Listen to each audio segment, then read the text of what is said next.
बिस्मिल्लाहिर्रहमानिर्रहीम। बेटे आज हम लोग 10th क्लास का चैप्टर नंबर 3 जो कि आपकी बुक के अंदर चैप्टर नंबर 11 है। आज हम चैप्टर नंबर 11 को स्टार्ट करेंगे। चैप्टर का नाम है बेटा ऑर्गेनिक केमिस्ट्री। ये आपका ऑर्गेनिक केमिस्ट्री का बेटा पहला लेक्चर है। ठीक है बेटा, ऑर्गेनिक केमिस्ट्री का आज हम इंट्रोडक्शन पढ़ेंगे। बेटा देखें, 1828 से पहले, बिफोर 1828 ऑर्गेनिक कंपाउंड्स को कहा जाता था कि ऑर्गेनिक कंपाउंड्स वो कंपाउंड्स होते हैं जो हम एनिमल्स और प्लांट से हासिल करते हैं। Those compounds which we obtain from animals and plants are called organic compounds and the study of organic compound is called organic chemistry. ठीक है बेटा, अब बात यह है कि अब देखिएगा कि organic chemistry is the study of compounds obtained from plants and animals that is living organism. The chemistry of living organisms that is plants and animals is called organic chemistry. This is the old definition of organic chemistry, ये कहा जाता था। लिवाइजी बेटा एक scientist थे। लिवाइजी एक scientist थे जिन्होंने जब प्लांट्स को लेबोरेटरीज के अंदर सिंथेसाइज किया, प्लांट्स को उन्होंने जब ऑब्जर्व किया तो उन्हें पता चला कि the compounds which obtained from plants से जो compounds हासिल किए गए, they are composed of carbon, hydrogen and oxygen। वो compounds जो हम प्लांट से हासिल करते थे वो कार्बन, हाइड्रोजन और ऑक्सीजन के मिलने से बनते हैं। इसी तरह वो कंपाउंड जो हम एनिमल से हासिल करते हैं वो किसके मिलने से बनते हैं? Carbon, hydrogen, nitrogen, oxygen, sulphur, phosphorus etcetera. Actually जो ऑर्गेनिक का मतलब होता है, और the word organic signifies life. Organic का मतलब होता है लाइफ, यानी इसका मतलब हुआ कि वो तमाम चीजें जिनमें जिंदगी पाई जाती है, यानी प्लांट्स और एनिमल्स, हम उन्हें क्या कहते हैं? हम the study of plants and animals, the compounds which obtain from plants and animals, that means living organisms. ठीक है, that chemistry is called organic chemistry. ठीक है बेटा, ये ऑर्गेनिक केमिस्ट्री का इंट्रोडक्शन है। शुरू में स्टार्ट में कहा गया कि वो केमिस्ट्री जो हम एनिमल्स और प्लांट्स से हासिल करते हैं, या जिसमें हम प्लांट्स और एनिमल्स से हासिल करने वाले कंपाउंड्स को स्टडी करते हैं, हम उसको ऑर्गेनिक केमिस्ट्री कहते हैं। इस बात का सबूत जो है वो लिवाइजे ने किया। लिवाइजे ने जब प्लांट्स को, ठीक है, लिवाइजे ने जब प्लांट्स को और एनिमल्स को स्टडी किया तो उसे पता चला कि जो प्लांट्स हैं वो कार्बन, हाइड्रोजन और ऑक्सीजन के मिलने से बनते हैं, जबकि जो एनिमल्स होते हैं उसके जो कंपाउंड्स होते हैं वो carbon, hydrogen, oxygen, nitrogen, sulphur, phosphorus extra के मिलने से बनते हैं। अच्छा, क्योंकि ये कहा जाने लगा कि ऑर्गेनिक कंपाउंड्स हम लिविंग थिंग्स से हासिल करते हैं, ठीक है, ये नेचुरली पाए जाते हैं, हम इनको लेबोरेटरीज में नहीं बना सकते। ये बात सबसे पहले एक साइंटिस्ट थे इन 19th सेंचुरी, 19वीं सदी में, ठीक है, स्वीडन के एक केमिस्ट थे जिनका नाम था जैकोब बर्जीलियस। बेटा बर्जीलियस ने ये कहा कि those compounds which we get from animals and plants, these compounds cannot be prepared in the laboratories। आप इनको लेबोरेटरीज में नहीं बना सकते।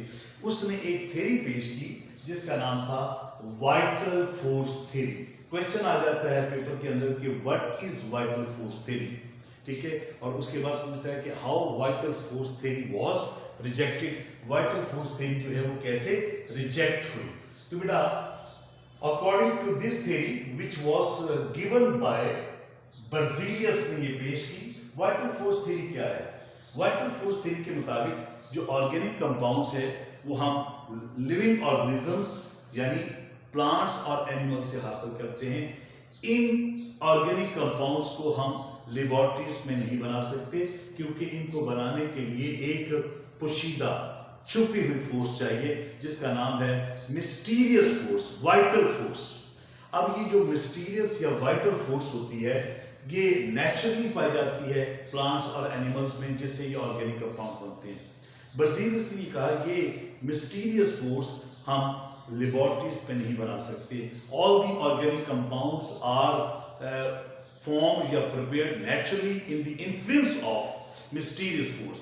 इनको बनाने के लिए ऑर्गेनिक कंपाउंड्स को बनाने के लिए एक मेरा बेटा मिस्टीरियस का मतलब है छुपी हुई पोशीदा फोर्स की जरूरत है जो नेचुरली बनती है। हम उन्हें प्लांट्स और एनिमल्स से हासिल करते हैं, हम उसको लेबोरेटरीज में पैदा नहीं बना सकते, उसको पैदा नहीं कर सकते।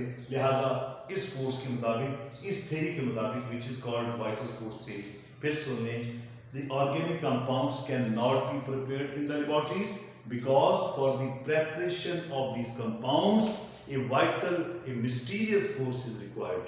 That force cannot be prepared in the laboratory. So organic compounds cannot be prepared in the laboratories. Organic compounds को laboratories में नहीं बनाया जा सकता। लेकिन क्या हुआ बेटा कि F. Wohler एक्चुअली बेटा in 1828 1828 के अंदर बेटे 1828 के अंदर एक जर्मन साइंटिस्ट थे, वो भी ऑर्गेनिक कंपाउंड्स के ऊपर स्टडी कर रहे थे। तो उन्होंने क्या किया, वुलहर ने दो इनऑर्गेनिक कंपाउंड्स लिए। वुलहर ने दो इनऑर्गेनिक कंपाउंड्स लिए बेटे। एक था आपके पास अमोनियम क्लोराइड और दूसरा था आपके पास पोटासियम सायनेट। अब इन दो कंपाउंड्स को जब उसने हीट किया, जब उसने अमोनियम क्लोराइड और पोटासियम सायनेट को हीट किया, तो उसने क्या देखा कि ये दो इनऑर्गेनिक कंपाउंड्स हैं। जब इन दो इनऑर्गेनिक कंपाउंड्स का रिएक्शन करवाया तो क्या बना, अमोनियम सायनेट बना और उसके साथ साथ क्या बना, पोटासियम क्लोराइड। फिर सुनने, जब उसने दो इनऑर्गेनिक कंपाउंड, ठीक है, अमोनियम क्लोराइड और पोटासियम सायनेट, अमोनियम क्लोराइड और पोटासियम सायनेट को रिएक्ट करवाया तो क्या बना, अमोनियम सायनेट बना और साथ पोटासियम, ये अमोनियम सायनेट बना और साथ पोटासियम क्लोराइड बना। जब उसने अमोनियम सायनेट को फर्दर हीट किया तो ये रीअरेंज हो गया, इसको फर्दर किया तो ये रीअरेंज हो गया और ये किस में कन्वर्ट हो गया बेटा, एक ऑर्गेनिक कंपाउंड में, ठीक है, एक ऑर्गेनिक कंपाउंड में कन्वर्ट हो गया जिसका नाम क्या है, यूरिया। तो वुलहर जो है दुनिया में सबसे पहला ऑर्गेनिक कंपाउंड जिसका नाम है यूरिया। यूरिया जो है ये नेचुरली तमाम जानवरों के यूरिन यानी पेशाब में पाया जाता है, ठीक है, वो ये यूरिया बनाने में कामयाब हो गया। और यूरिया आप आजकल जानते हैं ये एक बेहतरीन फर्टिलाइजर के तौर पर भी इस्तेमाल होता है, खाद। तो ये नेचुरली पाया जाता है, लेकिन वुलहर ने पहला ऑर्गेनिक कंपाउंड जिसे हम यूरिया कहते हैं, उसने दो इनऑर्गेनिक कंपाउंड्स को रिएक्ट करवाया, यानी अमोनियम क्लोराइड और पोटासियम सायनेट को रिएक्ट करवाया, जिसके नतीजे में क्या बना, अमोनियम सायनेट बना, पोटासियम क्लोराइड बना। अब जब उसने अमोनियम सायनेट को, ये सिंबल किसकी बेटा, हीट की, जब उसने इसको हीट किया तो ये यही मॉलिक्यूल, इससे आगे फर्दर मॉलिक्यूल नहीं बने, ये रीअरेंज हुआ और ये किस में कन्वर्ट हो गया, यूरिया में। आप इसको यूरिया लिख सकते हैं बेटा। यूरिया आपके पास है H2N CO। यूरिया का फार्मूला आप यू भी लिख सकते हैं और बेटा यूरिया का फार्मूला आप यू भी लिख सकते हैं, NH2 होल ट्वाइस CO, ये इसका मॉलिक्यूलर शेप है, तो इसका भी लिख सकते हैं, यूं लिख लें चाहे आप यूं लिखें, ठीक है। तो बेटा वो यूरिया बनाने में कामयाब हो गया। जब वुलहर ने यूरिया बना लिया पहला ऑर्गेनिक कंपाउंड, तो फिर साइंटिस्ट ने कहा अगर यूरिया बन सकता है तो फिर बाकी ऑर्गेनिक कंपाउंड्स भी बन सकते हैं। सो इस तरह क्या हुआ, vital force theory came to an end. इस तरह वाइटल फोर्स थ्योरी का खात्मा हो गया, इट इज रिजेक्टेड। इसको फर्दर निगेटेड किया एक और साइंटिस्ट ने इन 1845 1845 में। It was further negated by a Kolbe. Kolbe जो है वो एक बहुत कमाल का साइंटिस्ट था। वो एक और ऑर्गेनिक कंपाउंड जो कि नेचुरली पाया जाता है, एसिटिक एसिड, तो ये एसिटिक एसिड बनाने में कामयाब हो गया। एसिटिक एसिड, ठीक है, CH3COOH, ये एसिटिक एसिड का फार्मूला है। तो बेटा वुलहर के बाद कॉल्बी ने इसको फर्दर निगेटेड किया, यानी इसकी तायद की और कहा कि वाइटल फोर्स थ्योरी जो है वो गलत है। हम ऑर्गेनिक कंपाउंड्स को लेबोरेटरीज पे बना सकते हैं। इनको बनाने के लिए किसी किस्म की मिस्टीरियस या वाइटल फोर्स की कोई जरूरत नहीं होती, किसी किस्म की छुपी हुई फोर्स की जरूरत नहीं होती। ये फोर्स नेचुरली भी पाई जाती है और हम इसको लेबोरेटरीज में भी बना सकते हैं। So vital force theory was rejected. तो ये कहा गया कि ऑर्गेनिक कंपाउंड्स को हम लेबोरेटरीज में बना सकते हैं, ठीक है। तो इसने एस्टिकेशन को बना दिया। अब हैरान होंगे, अब मोर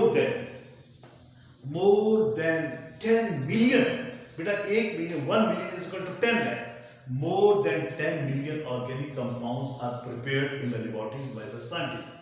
किसी जमाने में ये एक ऑर्गेनिक कंपाउंड बना, आज आप जानते हैं कि मोर देन 10 मिलियन, ठीक है, 10 मिलियन से ज्यादा ऑर्गेनिक कंपाउंड्स बन चुके हैं और हर साल हजारों के हिसाब से नए ऑर्गेनिक कंपाउंड्स बनाए जाते हैं।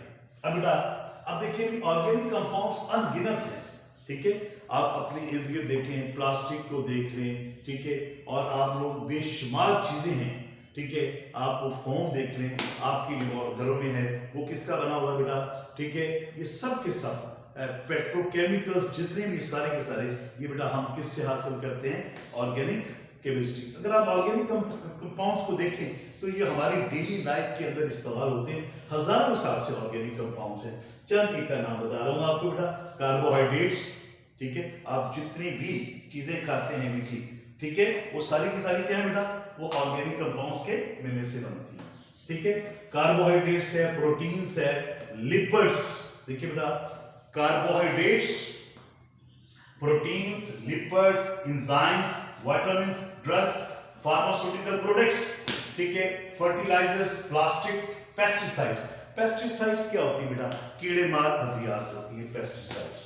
तो बेटा पेस्टिसाइड्स कीड़े मार अद्वियात होती हैं। पेंट्स जो आप मुख्तलिफ किस्म के इस्तेमाल करते हैं, डाइज जो मुख्तलिफ किस्म के रंगने वाली, कपड़े रंगने वाली, पेंट्स में इस्तेमाल होने वाले डाइज, वो आप किससे हासिल करते हैं बेटा, ठीक है, वो ऑर्गेनिक कंपाउंड से हासिल करते हैं। सिंथेटिक रबर, मुसरी रबर, एक तो नेचुरल रबर होता है और एक क्या होता है बेटा, सिंथेटिक रबर। सिंथेटिक रबर भी आप बना सकते हैं। उसके अलावा प्लास्टिक्स, फाइबर्स, आर्टिफिशियल फाइबर्स जो आपकी मुख्तलिफ चीजें बनाने में इस्तेमाल होते हैं। उसके अलावा पॉलीमर्स, बेटा पॉलीमर्स क्या होता है, लॉन्ग चेन ऑर्गेनिक कंपाउंड्स होते हैं। Polymers are long chain organic compound. Polymer जो है वो लॉन्ग चेन ऑर्गेनिक कंपाउंड्स हैं, ठीक है। ये सारे के सारे ऑर्गेनिक कंपाउंड्स जो आपके डेली लाइफ में इस्तेमाल हो रहे हैं, मैंने उनके ये नाम लिखे हैं। अच्छा, तो अब शुरू में कहा जाता था कि ऑर्गेनिक कंपाउंड्स वो कंपाउंड्स होते हैं जो हम एनिमल्स और प्लांट्स से हासिल करते हैं। वो कंपाउंड्स जो हम एनिमल्स और प्लांट्स से हासिल करते हैं, they are called organic compounds. लेकिन बेटा जब साइंटिस्ट ने ऑर्गेनिक कंपाउंड्स को स्टडी किया तो पता चला कि ऑर्गेनिक कंपाउंड्स जो हैं वो दो एलिमेंट्स के मिलने से बनते हैं, एक कार्बन और दूसरा हाइड्रोजन। तो ऐसे कंपाउंड्स जो कार्बन और हाइड्रोजन के मिलने से बनते हैं, they are called hydrocarbons. Hydrocarbons क्या होते हैं, the compounds of carbon and hydrogen. Carbon और हाइड्रोजन के कंपाउंड्स को हम क्या कहते हैं, हाइड्रोकार्बन्स कहते हैं। The compounds which we obtain from carbon and hydrogen, they are called hydrocarbons, इन्हें हम हाइड्रोकार्बन्स कहते हैं, ठीक है। तो ऑर्गेनिक केमिस्ट्री में हम हाइड्रोकार्बन्स को भी स्टडी करते हैं और वो कंपाउंड जो हाइड्रोकार्बन से फर्दर बनाए जाते हैं उनको भी स्टडी करते हैं। The chemistry of hydrocarbon and their derivatives is called organic chemistry. तो बेटा जो इसकी मॉडर्न डेफिनेशन है, the chemistry in which we study hydrocarbons and their derivative is called organic chemistry. वो केमिस्ट्री हम जिसमें हम हाइड्रोकार्बन्स को और उनके डेरिवेटिव को स्टडी करते हैं, उसे हम क्या कहते हैं, ऑर्गेनिक केमिस्ट्री कहते हैं, ठीक है। अच्छा, अब ये जो कार्बन और हाइड्रोजन के कंपाउंड्स या जो इसके डेरिवेटिव्स होते हैं बेटा, ठीक है, दे आर कोवलेंटली बॉन्डेड, ये आपस में कोवलेंट बॉन्ड बना के जुड़ते हैं। अच्छा, इसके अंदर चंद एक ऐसे कंपाउंड्स हैं जिनमें कार्बन पाया जाता है, लेकिन वो इनऑर्गेनिक कंपाउंड्स होते हैं, हम उनको इसमें स्टडी नहीं करते। जैसे आपके पास ऑक्साइड्स ऑफ कार्बन है, यानी carbon dioxide and carbon monoxide, इसको स्टडी नहीं करते। इसी तरह कार्बाइड्स हैं, इसी तरह कार्बोनेट्स हैं, इसी तरह बाइकार्बोनेट्स हैं, हम उनको भी ऑर्गेनिक केमिस्ट्री में स्टडी नहीं करते, क्योंकि उनका बिहेवियर, ठीक है, हैं तो वो कार्बन के कंपाउंड्स, लेकिन बेटा उनका बिहेवियर जो है वो ऑर्गेनिक कंपाउंड से मुख्तलिफ होता है। वो क्यों मुख्तलिफ होता है? कि कुछ बेटा ऑर्गेनिक कंपाउंड्स होते हैं ना, ये चेन्स बनाते हैं। ऑर्गेनिक कंपाउंड्स के अंदर कार्बन एटम्स जो होते हैं बेटा, वो एक चेन्स की शक्ल में जुड़े होते हैं। अपने अगले लेक्चर में मैं आपको बताऊंगा कि ऑर्गेनिक कंपाउंड्स कैसे चेन्स की शक्ल में आपस में जुड़े होते हैं, उसका मैं एक आपको लेक्चर दूंगा, ठीक है बेटा। तो इसमें मैंने आपको बताया कि ऑर्गेनिक केमिस्ट्री बेटा, इसकी जो मॉडर्न डेफिनेशन है आपको बताया, the chemistry in which we study, ठीक है, hydrocarbons which are the compounds of carbon and hydrogen, they are called hydrocarbon. The study of hydrocarbons and their derivatives, ठीक है, is called organic compounds. Derivatives क्या होते हैं बेटा? बेटा वो compounds जो हम हाइड्रोकार्बन से फर्दर बनाते हैं, those compounds which we obtain from hydrocarbons are called their derivatives. मिसाल के तौर पर आपके पास मीथेन, आपने नाम सुना होगा, ये एक प्योर हाइड्रोकार्बन है।